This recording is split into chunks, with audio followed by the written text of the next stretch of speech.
ரோட்டில் போகும்போது சொல்லிட்டு பாருங்க, அவர் பரிகாரியாக இருக்கிறார், அப்பத்தின் தண்ணீரை ஆசீர்வதித்து வியாதியை விளக்குறார் அப்படின்னு சொல்லிட்டே போங்க. அதான் பைத்தியம் போது பாருங்க.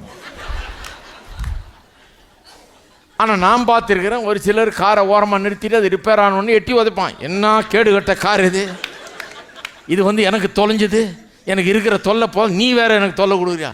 ஜனம் பார்த்துட்டு பாவம் வெறுப்பில் இருக்கிறார், இவர் ரொம்ப பெரிய அறிவாளி. இவர் இப்படி காருக்கிட்ட பேசுகிறவன் அறிவாளி.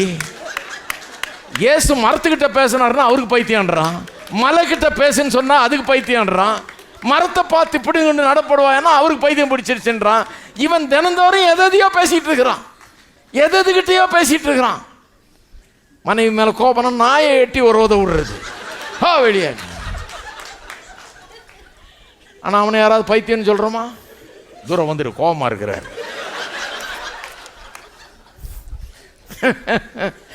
இருக்கிறீங்களா? இப்படி சொன்னாதான் விளங்குது. இன்னும் கோளாறு பாருங்க உலகத்தில். விசுவாசம் மட்டும் விளங்காது, மீதியெல்லாம் விளங்கும். அதனால் அவங்கள்ட்ட சொல்லி பிரயோஜனம் இல்லை, அவங்கள்ட்ட கேட்டு பிரயோஜனம் இல்லை. அவங்க உங்களுக்கு சொல்லித்தர போகிறதில்லை.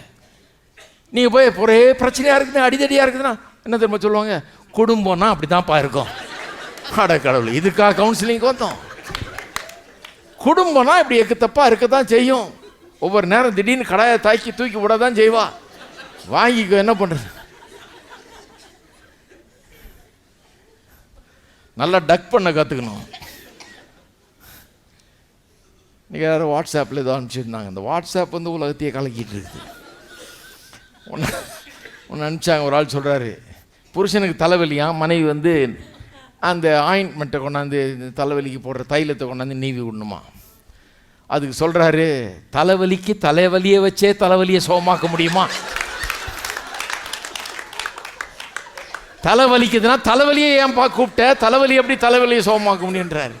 அப்போ முடிவு பண்ணிட்டார், மனைவி யாருன்றது உலகத்தில் முடிவு பண்ணிட்டாங்க. இது ஒரு தலைவலி, இது ஒரு நியூசன்ஸு, இது நமக்கு ஓயாத பாரமாகி போச்சு. எங்கேருந்தோ போய் இழுத்துட்டு வந்தாச்சு, இதை வச்சு ஒப்பேத்தனும், வாழ்க்கையை தலைவலியாக இருக்குது அப்படின்னு அவங்க முடிவு பண்ணிட்டாங்க.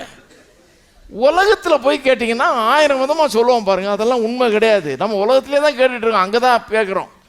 வசனத்தில் கேட்குறது இல்லை. வசனம் எப்படி சொல்லுது? ஏன்னா இதில் என்ன சொல்லுது மனைவியை பற்றி, இதில் என்ன சொல்லுது பிள்ளைகளை பற்றி?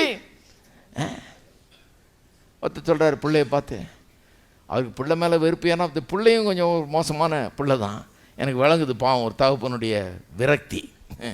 எவ்வளோ முயற்சி பண்ணி எல்லாம் செலவழித்து எல்லாம் பண்ணி பார்த்தாரு, இது உருப்படுற மாதிரி அவருக்கு தெரியல, ஒன்றும் பெரிய முன்னேற்றம் இல்லை. சொல்ல தண்ட சோறுங்க அப்படிங்கிற